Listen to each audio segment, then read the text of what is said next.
విమల అత్తవారింటికి కొత్తగా కాపురానికి వచ్చింది.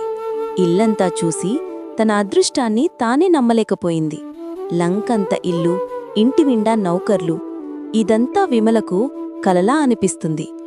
3 నెలల క్రితం ఒకరోజు సాయంత్రం పొలం నుండి ఇంటికి వస్తుండగా అందమైన యువకుడు ఎదురుపడి ఆమె వంక ఆశ్చర్యంగా చూస్తూ, ఏమీ అనుకోకండి, నా పేరు విష్ణు, మీ పేరేంటి? ఎవరో తెలియని వాళ్లు అలా పలకరించేసరికి విమల భయపడుతూ అతడి ప్రశ్నలకు సమాధానం చెప్పి కంగారుగా ఇంటికి వెళ్ళిపోతుంది. ఆ తర్వాత 10 రోజులకు విష్ణు తన తల్లితో విమల ఇంటికి వస్తాడు. నమస్కారం, నా పేరు సావిత్రి. మా అబ్బాయి విష్ణుకి 10 రోజుల క్రితం ఒక అమ్మాయిని చూడడానికి ఈ ఊరొచ్చాం. ఆ అమ్మాయి తండ్రి, నా భర్త మంచి స్నేహితులు. ఆ అమ్మాయి అలంకరణ, మాట్లాడే విధానం మా అబ్బాయికి నచ్చలేదు. స్నేహితుడి కూతురుతో పెళ్లి కుదరలేదన్న బాధతో నా భర్త, నేను ముందుగానే వెళ్ళిపోయాం. మాకంటే వెనక బయలుదేరిన విష్ణుకి పొలం నుండి వస్తున్న మీ అమ్మాయి కనిపించింది. మీ అమ్మాయి మా విష్ణుకి బాగా నచ్చింది. మీరు ఒప్పుకుంటే మీ అమ్మాయిని మా కోడలుగా చేసుకుంటాం. విమల సవతి తల్లి విమల అదృష్టానికి చాలా బాధపడుతుంది. ఇరుగు పొరుగు వాళ్లు ఏమైనా అనుకుంటారేమో అని అయిష్టంగా ఈ పెళ్లికి ఒప్పుకుంటుంది. ఒక మంచి ముహూర్తం చూసి విమలకి విష్ణుతో వివాహం జరిపిస్తారు. విమల అత్తవారింటికి వచ్చేస్తుంది. కాని ఈ పెళ్లి తన మామగారికి ఏమాత్రం ఇష్టం లేదు. ఆయనకు కట్నం గురించి చింతలేదు. కొడుకు తన స్నేహితుడు కూతుర్ని కాదన్నాడన్న బాధ మాత్రమే. విమల, విష్ణు ఎంతో ఆనందంగా జీవిస్తారు. ఒకరోజు విమల విష్ణుతో ఇలా అంటుంది, నాకు ఈ ఊరిలో ఒక స్నేహితుడు ఉన్నాడు. ఆయన్ని ఒకసారి చూడాలి. ఇది ఎన్నాళ్లగానో మనసులో ఉన్న కోరిక. నీకు మా ఊరిలో స్నేహితుడా? ఎవరాయనా? నీకెలా తెలుసు? అంత ఆశ్చర్యపోకండి. ముందు నా గురించి చెప్పి తర్వాత నా స్నేహితుడు గురించి చెప్తాను, వినండి. నేను పుట్టగానే నా తల్లి చనిపోయింది. మా నాన్న మరొక పెళ్లి చేసుకున్నాడు. మా పిన్ని ఇంటి పని మొత్తం నాతోనే చేపించేది. నన్ను బడికి కూడా వెళ్ళనివ్వలేదు. అప్పటికి నా వయసు 10 సంవత్సరాలు.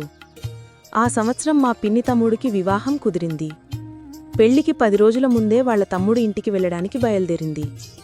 వెళ్లే ముందు ఇంట్లో అన్ని గదులకు తాళం వేసి ఒక గదిలో మాత్రం ఒక పుయ్యా సంచిలో కొంచెం బియ్యం నా కోసం ఉంచింది. ఈ 10 రోజులకు గాను 20 అణాలు నా చేతిలో పెట్టి పండ్లు కూరలు కొనుక్కుని మహారాణిలా ఉండమని చెప్పి నాన్న, పిల్లలతో వాళ్ల తమ్ముడి ఇంటికి వెళ్ళిపోయింది. నేను ఉదయమే రోజు మొత్తానికి సరిపడా వంట చేసుకునేదానిని. తర్వాత ఇంటి పని చేసి ఉదయం భోజనం కాగానే ఇంటి ముందు కూర్చుని వీధిలోకి చూస్తూ కాళం గడిపేదాన్ని. ఒకరోజు మధ్యాహ్నం ఒక వ్యక్తి వీధిలో అందర్నీ ఇలా అడుగుతున్నాడు, మా ఊరు పేరు రామాపురం.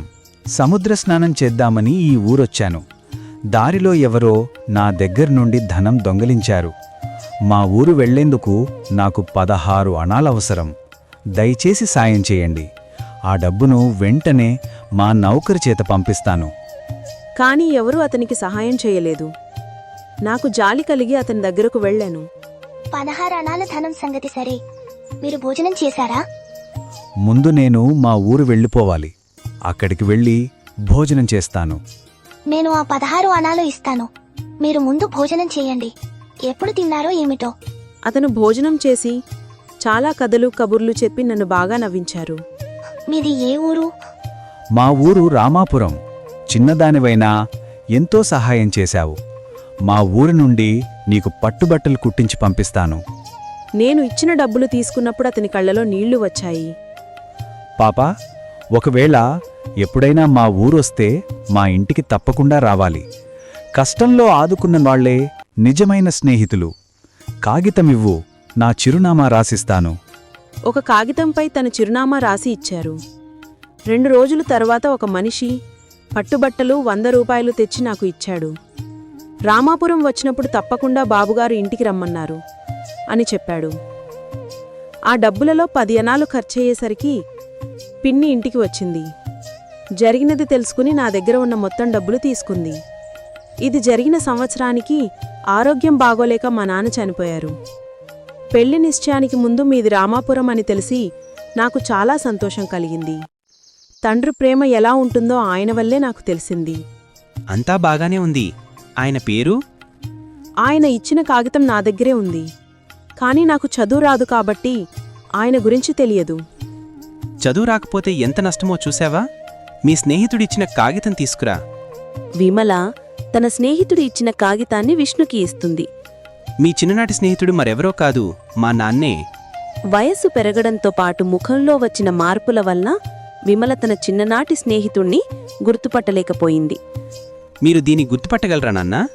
విష్ణు తండ్రి ఆ కాగితం చూసి చాలా సంతోషిస్తాడు. నువ్వు కష్ట సమయంలో నన్ను ఆదుకున్న విమలవన్నమాట. అంత చిన్న వయసులో నువ్వు ఎంతో పెద్ద సహాయం చేశావు. నువ్వు నాకు కోడలివైనందుకు చాలా సంతోషంగా ఉంది. మీ స్నేహబంధం చాలా గట్టిది నాన్నా. 15 సంవత్సరాల తర్వాత మిమ్మల్ని మళ్ళీ కలిపింది. ఈ కథ ద్వారా తెలుసుకోవాల్సిన నీతి ఏమిటంటే, స్నేహం చాలా గొప్పది మరియు విలువైనది. ఇలాంటి స్నేహితులు కలిగిన వారు ఎంతో అదృష్టవంతులు. ఇటువంటి మరిన్ని కథల కోసం మా జేకేవీ స్టోరీస్ ఛానల్ని సబ్స్క్రైబ్ చేసుకోండి.